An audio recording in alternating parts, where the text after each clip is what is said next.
Салют, people! З вами Human, мінус один окупант і мінус один колаборант, і як завжди, ковточок смачної та корисної інформації для вас.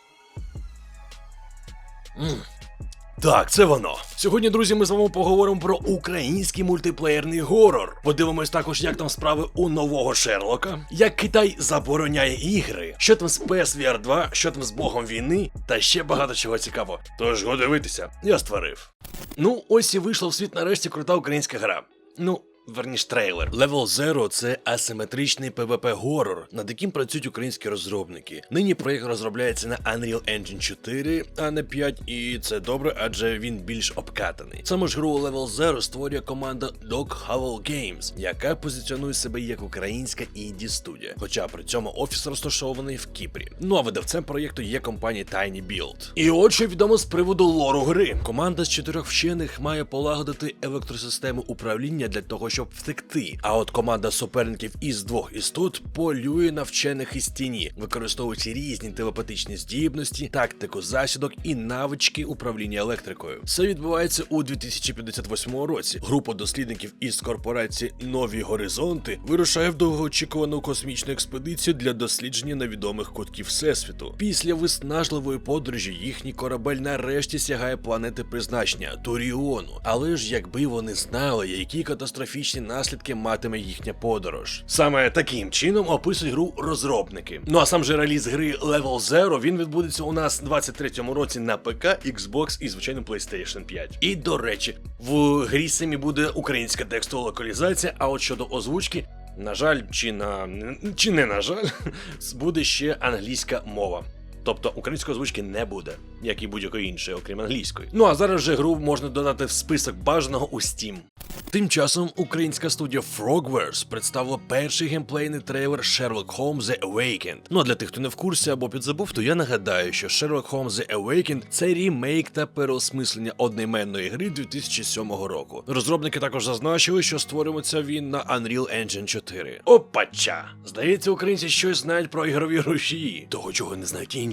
Так от гра отримає нові асети, графіку, а також оновлені анімації, катсцени, інтерфейс та озвучку. При цьому деякі зміни торкнуться і сюжету оригінальної гри. The Awakened має стати продовженням минулорічної Sherlock Holmes Chapter 1. І до речі, для створення гри компанія Frogwares, вони запускала Kickstarter для того, щоб зібрати $70 000 на гру. При цьому менше ніж за 1 годину розробники зібрали вже половину суми, а потім ще за 6 годин в залишок її. Сам же збір тривав місяць, і загалом компанії вдалося зібрати понад $250 000. І що цікаво, це те, що в процесі збору у донаторів була можливість додати своє ім'я чи фото у певній локації гри. Також поспілкуватися з розробниками через відеозв'язок, побачити своє ім'я в титрах та отримати доступ до наступних ігор студії на 5 років. Ну сама ж гра у нас виходить у лютому в 23-му році на ПК, Xbox Series S, X, Xbox One, PlayStation 4, PlayStation 5. А ще Nintendo Switch. І до речі, щодо ігор від українців. Час від часу на своєму стрімерському каналі на YouTube Human Вас Кепські стріми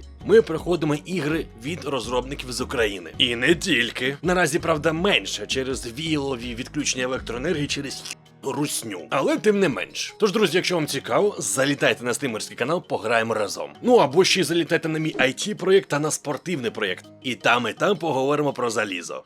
Ну а ми рухаємося далі і бачимо, як видавець ігор Embracer Group AB вирішив закрити свою студію Onoma, яка розташована у Монреалі в Канаді. І опираючись на дані від ITC, таке рішення виглядає дуже дивним, оскільки студія була куплена лише кілька місяців тому, а на початку жовтня пройшов її ребрендінг. Зараз я вам розповім, чому все це виглядає дивно. Ще у травні цього року Embracer Group AB купила у Square Enix такі студії, як Crystal Dynamics, Eidos Montreal та Square Enix Montreal, плюс низку IP – Tomb Raider і Deus Ex. Далі, 10 жовтня, компанія перейменувала Square Enix Montreal на Onoma. І дана студія відома як розробник мобільних ігор серії Go, наприклад, Hitman Go. Згодом, представник Embracer Group AB підтвердив, що компанія закриває Onoma і сказав, що цей крок торкнеться близько 200 співробітників. У той же день компанія повідомила співробітників, що деякі з них будуть переведені до сестринської студії Eidos Montreal. При цьому у Eidos Montreal ситуація явно виглядає краще, хоча теж далеко від ідеальної. За даними певних джерел, студія знаходиться на дуже ранній студії розробки нової гри з серії Deus Ex. І попередні чутки стверджували, що Eidos Montreal хоче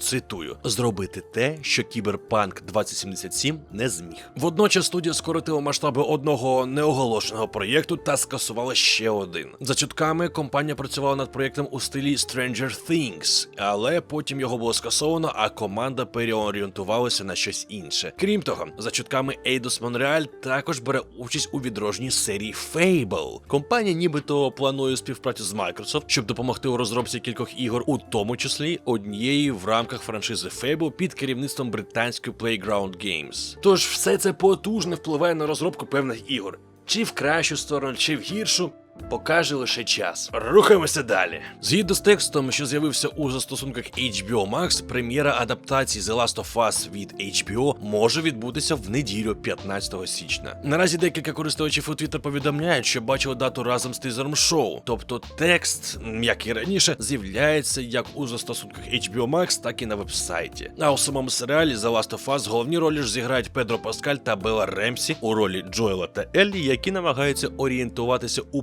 постапокаліптичному світі, де люди перетворюються на монстрів через смертоносний грибок. А тим часом Sony оголосила, що її гарнітура PlayStation, а тобто PSVR 2, вийде вже в 23-му році у лютому, а саме 22 числа. Самі ж предзамовлення відкриють 15 листопада, але, на жаль, поки що реєстрації є лише для мешканців США, Великої Британії, Франції, Німеччини, Бельгії, Нідерландів та Люксембургу. Коштуватиме пристрій $549 або 600 євро. У комплекті будуть стереонавушники, сам шолом і контролери PSVR 2 Sense. І окремо можна буде придбати станцію для їх живлення. А на момент запуску PSVR 2 матиме щонайменше 20 ігор. І менше з тим, якщо ви досі не були в курсі, то для нових гарнітур Sony розробляє ексклюзивні VR-проєкти, як от Horizon Call of the Mountain на базі відомої франшизи. До речі, можна буде придбати бандл з PSVR 2 і Horizon за $600. Проте, окрім Horizon, будуть і інші проєкти, як ось Resident Evil Village, The Walking Dead Saints and Sinners, Chapter 2 Retribution та Star Wars Tales from the Galaxy's Edge. Також Sony анонсувала 11 нових ігор для свого VR-пристрою. Тож можете ознайомитись зі списком перед вашими очима. Я не знаю як хто, а я вже точно сумую за VR-досвідом в іграх. Тим часом розробники TerraVision Games разом із видавцем Good Shepherd Entertainment поділилися новим трейлером Killer Clowns від Outer Space The Game. Представлене відео, воно присвячене порівнянню сцен з культового жаху клоуни-вбивці з космосу з кадрами майбутнього асиметричного багатокористувацького горору, що розробляється за мотивами цього фільму. Зважаючи на все, розробниками був випущений цей трейлер, щоб гравці змогли побачити старання команди з передачі тієї атмосфери, яка була представлена у кінокартині ще 1988 випуску. Суть же саме гри полягає в протистоянні гравців між собою в режимі 3/7, де трійка – це інопланетні вбивці-клоуни, а сімка – це мешканці містечка, яке зазнало нападу. Ну а реліз Killer Clowns від Outer Space The Game відбудеться на початку 23-го року на ПК, Xbox One, Xbox Series SX, PlayStation 4 та 5. І перш ніж, друзі, ми перейдемо з вами до теми про заборону ігор у Китаї, хочу всім вам подякувати. Особливо нашим спонсорам в YouTube і нашим спонсорам Patreon. Я вам щиро вдячний, що ви підтримуєте наш проект в таку скруту. Ну а тим, хто хоче висловити свою подяку навіть звичайною підпискою в $1 на місяць заради як мінімум 15 відосів на місяць, то підписуйтесь на Patreon або на спонсорство YouTube. Краще на Patreon, бо там менше комісії для вас і для мене, і так буде краще. Ну, якщо є бажання, якщо є змога. Всі активні посилання в описі під відео, і все одно дякую всім.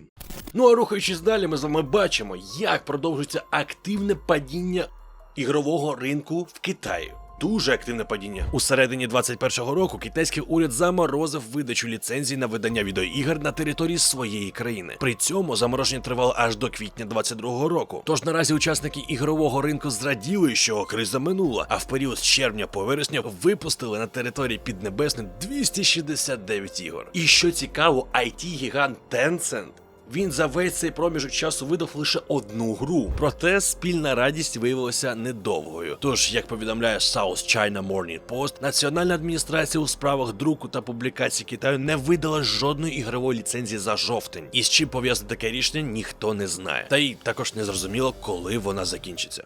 Тим часом датамайнер Sekiro Dubi вивчив код Elden Ring та поділився новими знахідками, які можуть бути пов'язані з майбутнім DLC. Таким чином, ним було виявлено 30 невикористаних прапорців для потенційних боїв з босами. Зазвичай ці прапорці вони використовуються для позначення зустрічі з босом, початком битви і лута, що отримується у разі перемоги. За словами ж датамайнера, це не означає, що в DLC з'явиться саме 30 нових босів, але розробники звільнили місце для такої кількості. Крім того, є натяки і на появу в грі нових NPC, адже у файлах знайдено 16 позначок хтось, кого ще не бачили. Деякі фанати очікують, що новий контент по Elden Ring, DLC або будь-там що, буде якраз таки на The Game Awards, який пройде 8 грудня. Ну а сам реліз DLC запланований на 2023 рік.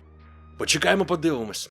Багато хто з вас питав давненько, в принципі нещодавно, що ж там з Gears of War і чого її, відносно, скажімо так, не дуже вдало закінчували або продовжували. Ну що ж, друзі, давайте подивимось. Геймдизайнер перших 3 частин Gears of War Кліф Блазінський, він розповів, що Epic Games не мав чітких планів на серію після фіналу трилогії. За словами Блазінський, який покинув студію ще у 2012 році, вони не знали, що робити з цією франшизою надалі. Менше з тим, тоді з Epic ще пішов дизайнер сіквела та продюсер серії, що теж не особливо допомогло баченню майбутнього Gears of War. Блазінський зазначав, що двигун Unreal був популярний, але сама компанія продовжувала розширюватись і вже якийсь час перестала фокусуватися на іграх. Тому продаж франшизи у 2014 році до рук Microsoft, я думаю, був правильним кроком. А вже під егідою Microsoft серія отримала повноцінне продовження у вигляді 4 та 5 частин. Щоправда, на думку Блазінський, вони вже не мають тієї душі, яка була в оригінальній трилогії.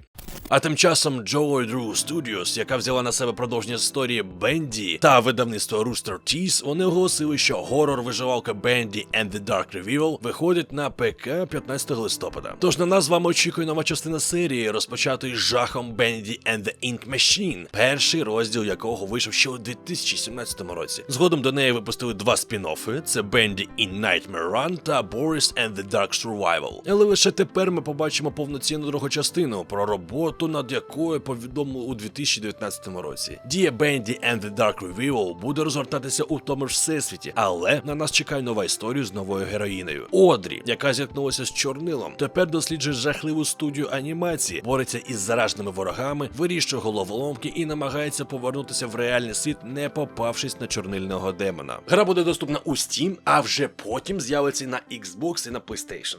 Але з моторошним на цьому не все. Автори Мора з Ice Peak Lodge випустили новий похмурий тизер своєї мобільної гри France, яку створюють для iOS та Android. Самі творці раніше описували концепцію проєкту як гібрид роману з SMS і злого Тамагочі. Все тому, що у телефоні у гравця поселяється дивна істота на ім'я Франц, а користувачеві доведеться дізнатися про мету його візиту. Для цього потрібно налагодити спільну мову, при цьому обмінюючись репліками та розгадуючи лінгвістичні загадки. Зважаючи на все, одна з них представлена у свіжому ролику, де звучать уривчасті фрази та вірші, а гравцеві пропонують не ігнорувати Франца. Насамкінець на повідомлення в руці кам'яного ангела з відео приходить сповіщення від істоти, де воно пропонує всім його знайти. І судячи з усього, у відео Франц розповідає про те, як позбавився своїх попередніх господарів.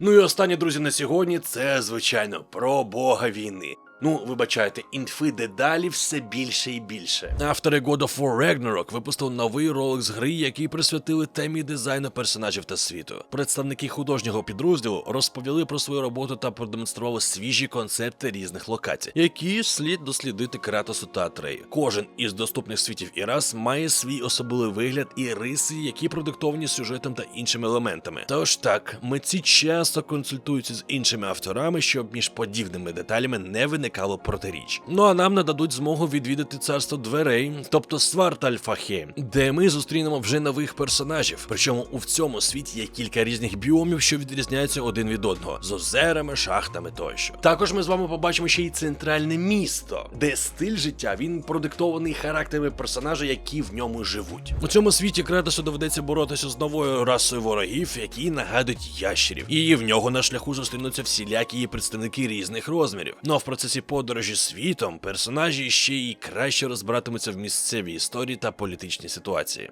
Далі, нещодавно Santa Monica Studios провела в Discord сесію питань та відповідей, у рамках якої стало відомо, що у God of War Ragnarok реалізують систему трансмографікації для броні. А наявність системи трансмогу в Ragnarok підтвердив провідний дизайнер бойової системи Міхір Шет. Але те, як саме її буде реалізовано, він не став уточнювати. Зазвичай трансмографікація дозволяє змінювати зовнішній вигляд екіпірування, надягаючи на персонажа предмети з відповідними характеристиками незалежно від їхнього вигляду. Ну а наразі, друзі, в мене для вас на сьогодні все. Я вам щиро вдячний, що ви долучаєтесь до нашого Discord серверу Human Vast.